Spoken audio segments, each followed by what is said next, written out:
You're still watching World Insight with me here at the Boa Forum for Asia. I'm Tian Wei. Last week, U.S. Special Presidential Envoy for Climate, John Kerry, and his Chinese counterpart, Xie Zhenhua, issued a joint statement on climate crisis. The world's two largest economies are committed to climate action cooperation. United Nations Secretary General Antonio Guterres said on Monday that China-U.S. cooperation is vital and expressed hopes of reaching net zero emissions by mid-century. With China on a path to have a carbon emissions peak by the year 2030 and carbon neutrality by 2060, how can the United Nations help China with climate actions and also spread the message across the world? Earlier, I spoke to Siddharth Chatterjee, the United Nations resident coordinator in China. Let's listen in. I want to start by asking your response toward the latest statement jointly released by the Chinese and American special envoys on climate change. What do you make of it from the UN resident coordinator's perspective? You know, in December 2020, the UN Secretary General called upon the leadership of the world to declare a climate emergency. We are in an existentialist crisis because of the climate. The joint conversation by the Special Envoy of President Biden, Mr. Kerry, John Kerry, and the Special Representative of President Xi for the climate envoy is most welcome because it offers a ray of hope. And I think China and the US, when they come together, two powerful economies, two countries which have got giant intellectual talent, giant potential. I mean, China is the biggest, produces half the world's solar energy in terms of renewable energy, in terms of battery-powered electric vehicles, the intellectual knowledge that both the countries have gained, the experiences both countries have gained, they can actually transform the world and actually make the world much richer. As the UN, we welcome this, and now it's really rolling up our sleeves and coming down to the practical aspects of it. The Paris Agreement still remains a platform around which we must all unite, and I'm delighted that President Biden has brought the United States back to the Paris Agreement. We already have a framework, but now it's a race against time. We don't have, now the patient, the earth is in a heart attack mode, and we have to do everything to resuscitate it, prolong it, and we will lose this planet. Right. From 2030 to 2050, China wants to go carbon zero and then carbon neutrality. That is only 30 years' time, much, much shorter than many of the industrial countries that have pledged. How do you see these goals? After all, there is still differentiated but common responsibilities. That is a principle related to Paris Agreement. Well, first of all, let me congratulate President Xi for his courage and his commitment to announcing China's will to end carbon emissions or peak carbon emissions by 2030 and by 2060 make China carbon neutral. Now keep in mind that China and the US together they emit 40% of the greenhouse gases. I think the time is right that we start exploring together, as I said, with the intellectual capital that both the countries bring to bear, the United Nations system, member states of the United Nations coming together, because as I said, this is a common threat. The climate challenge is like the COVID pandemic. It doesn't differentiate between countries and nation states. The levels of climate-related disasters between, say, 1990 to 1999 in a span of 20 years was about 3,500. Now between 2000 to 2019, climate-related disasters have gone to 7,000. So it's really doubled, Tianwei. What is now important is, what are the practical things that need to happen? Can the US and China come up with one or two major highlights that could be achieved in the next 5 years, or perhaps even by 2030, and put a roadmap together?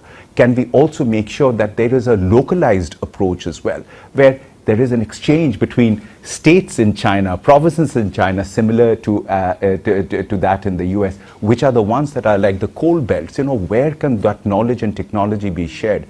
I think when China and the US come together, it is a juggernaut that will help us to protect this planet, because as I said, there is no plan B. The Secretary General constantly reminds us, for us to recover better, we need to recover green. But Sid, many are concerned about the back and forth thing. After all, sometimes election cycles bring certain country, every 8 years is a dramatic change of policies, and that discouraged the whole international community, not to mention their own implementation of, implementing the goals. How do you see that? Well, that is why there is a needed urgency here, Tianwei. One can't predict the outcomes of elections, as we've seen anywhere in the world. And I think what we need to drive is consistency. I think the leadership that President Xi and President Biden are showing in the climate space is quite remarkable. And I think both these gentlemen, who know each other quite well for many, many years, could look at, we can put geopolitics aside. This is about the survival of the human species. And I think it's an opportunity for us to really look at the wisdom and the leadership of these two men to drive the climate change agenda. And I think we are all in this together. As I said, if we don't do it now, Tianwei, we may be a bit too late already, and therefore that need of urgency is clear. I believe during the time of President Biden, a lot can be achieved. For example, how much the investment put into the effort are really bringing results? Let's just say money-wise, how much percent? That has been a question for the financial circle. Meanwhile, there's also worried about the greenwash. So on the one hand, really, there's enormous effort that needs to be made. But on the other hand, a very critical approach towards some of the most important areas, also crucial. How do you see this? You know, when I look at the whole global ecosystem and having worked a long time in Africa, Tianwei, post the Second World War, we've had the largest displacement of people, nearly 75 million people in the last 3-4 years, and that number is increasing. A lot of those displacements are actually climate related.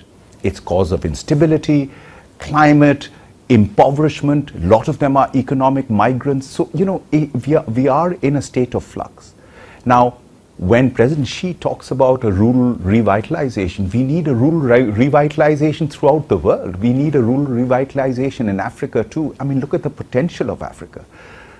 Just that continent has the capacity of being the breadbasket of the rest of the world. And yet at the same time, we have about 50% post-harvest loss.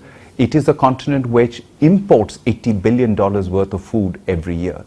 As a matter of fact, if the technology and innovation and the big data that the China, US, India, European Union could bring together into Africa, we can make Africa prosperous. And Africa which is prosperous will mean a prosperous world, simply because that population is going to be 2.5 billion by 2050.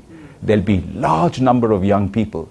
It's an opportunity for us to make those investments there. So from a timing point of view, you know, when you look at the Bao report, it talks about 4 deficits in terms of achieving the Sustainable Development Goals. First, the health deficit. Second, the infrastructure deficit. Third, the green deficit and the lack of green development. And fourth is the digital deficiency. We need to plug this, and we can, given the fact that the COVID-19 has struck us like a bolt of lightning, and it has illuminated all the inequalities in the world. Now is the time to fix that. But 2030 is an agenda which China has signed up to, the US is signed up to, the entire world is signed up to. Let's use this as a pathway for not only improving our own lot, but improving the whole of humanity. Of course, later this year, there are several important conferences going on worldwide. Glasgow is one of them. And then there's also the issue of biodiversity. That will be also a forum in China. So how do you see these benchmarks, timelines, likely to help us push the agenda one step at a time? I think what this is doing is renewing multilateralism. That is so important. We hope that will be the case. It is so important. Look, I saw President Xi's speech in Davos this year. His call to action, his clarion call of reminding the world on the importance of multilateralism, of the importance of global governance, on the importance of the United Nations. I think the time has now come for us to unite. We've heard from President Biden that the United States is back in the UN with full force. I believe that this is the time. What Glasgow is offering us is giving us the best opportunity of that renaissance of multilateralism, of bringing the world together with a common agenda, a common narrative. Listen, we are divided by our politics and our races and our perceptions of things and our governance. but we are united by our common humanity. A mother in China is no different from a mother in Africa, is no different from a mother in America. We all ache when we find our child is sick. The earth is sick, and we just have to come together to preserve it. Sid, you've been here in China for several months already. Of course, you just met President Xi and present the letter of credence. But the thing is, when you are here, you got to know how this country is going. But you also got to digest and sink in how the rest of the world, or some parts of the world, is reacting to China. How do you see the nature of your job now?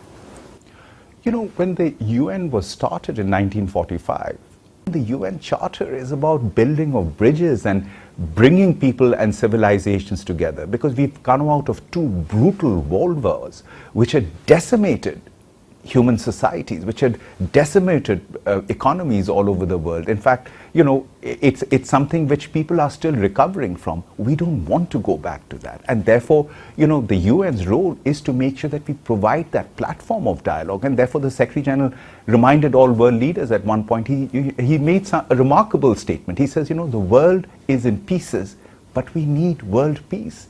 And that world peace will happen when we have China, US, Russia, France, UK, the permanent members of the Security Council coming together and saying, you know, there are geopolitics, there is confrontation, but let's look at opportunities of dialogue and collaboration, because given the post-pandemic recovery, human prosperity will be dependent on how much of economics and how much of trade and how much of commerce and how much of free movement of goods, services and people take place. You know, just like the pandemic, we can't isolate nation states. When John Donne said, you know, no man is an island, every man is a piece of the continent, we are precisely that. And therefore, you know, I believe, I feel a sense of optimism, if you're sensing it from me, when I've come here to Wow, and I'm looking at thousands of people actually coming together without being fearful of actually infecting it with each other, has shown that a public health response has worked, you know. And it has shown the resilience, the discipline, and how science in China has worked in terms of the prevention agenda, even before vaccines started to come. This is the knowledge that the rest of the world needs to be, it must be shared with. This will allow the world not only to overcome the COVID-19 pandemic, but come out stronger and much more resilient and be able to better protect ourselves against a future pandemic. The environment has given us another space for the world to unite and come together in terms of the preservation of humanity. But mutual prosperity, you can't decouple people from each other. We are integrated. That's what economics is all about. I see massive opportunities there.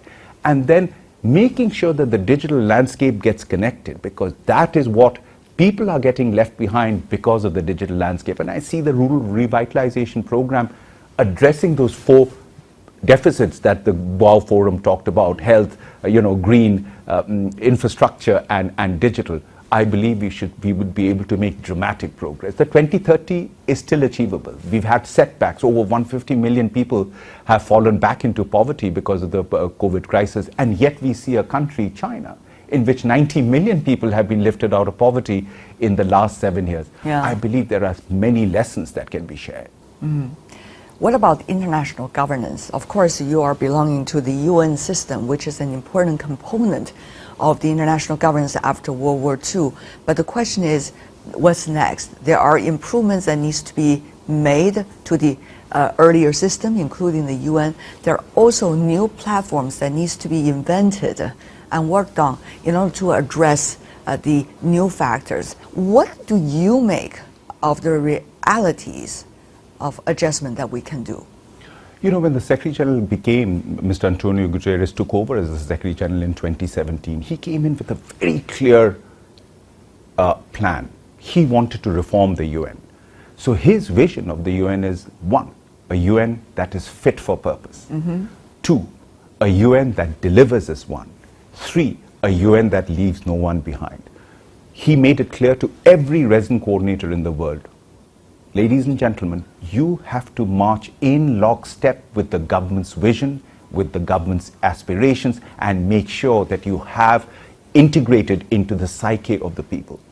Now, as far as I'm concerned, I see my posting here to China as truly a privilege at a time when the world is in that decade of action. We are 9 years away, and I'm seeing a country which is catapulting itself towards the 2030 agenda and virtually hitting most of the goals, whereas we are seeing 13 of the goals already being affected by the post-COVID or the COVID crisis.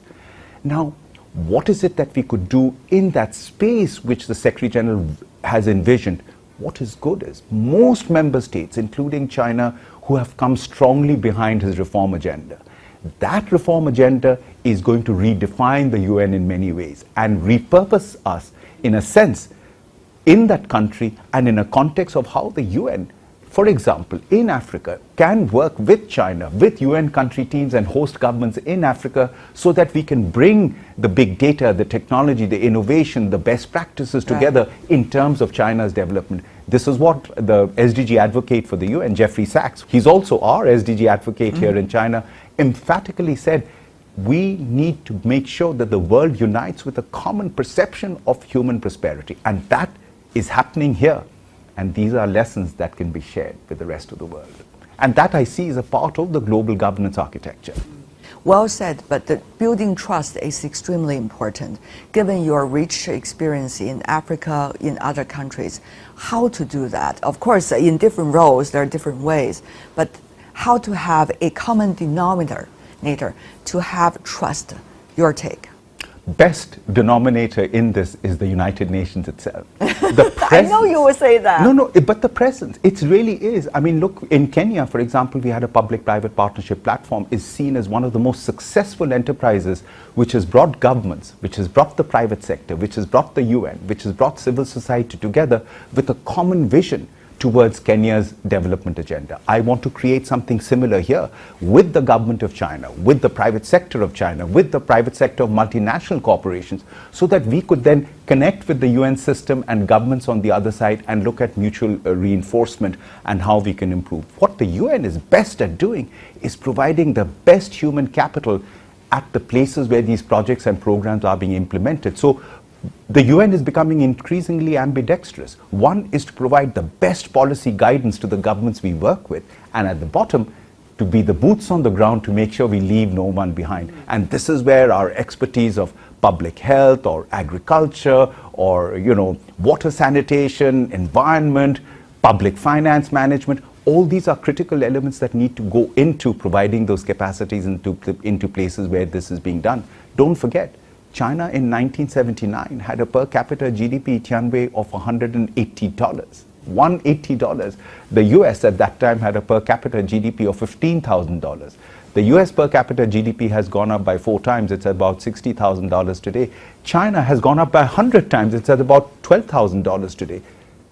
These are lessons which we can actually bring into the African landscape. Who best to provide it when you have the entire might of the UN country team present in a host country to be able to provide that guidance? Last question. We are in a time of great transition, as the title of this year's Boao Forum, A World in Change. So you are also standing particularly at the crossroad, trying to link China with the rest of the UN system and also bring the UN goals and sustainable development goals with the work of China. How do you see the fine balance you need to take, and also the special responsibilities that you have here? Very clearly, first of all, I don't need to create a reason for China to embrace the SDGs. China has embraced the SDGs and is constantly talking about it. China has embraced multilateralism and is talking about it. At the time I presented my credentials to President Xi, he reminded all the ambassadors present there about the importance of the United Nations systems and allowing global governance, which allows dialogue and diplomacy and collaboration and trust building. Tianwei, I feel that over the last few years, there is a bit of a trust deficit. World leaders like President Xi and President Biden can actually help to build that. Mr. Antonio Guterres, the UN Secretary General, is absolutely clear. He wants a world which is a better world, a world that trusts each other, and we rekindle the spirit and the renaissance of multilateralism. I believe the moment is now. The next 9 years, we can actually come out as a much better world, much prosperous world, much finer world, a world that really cares for each other, and finally, a more compassionate world. Your sense of passion is absolutely contagious. Thank you so much for being with us. Thank you. An Mr. honor to Resident join you. Coordinator.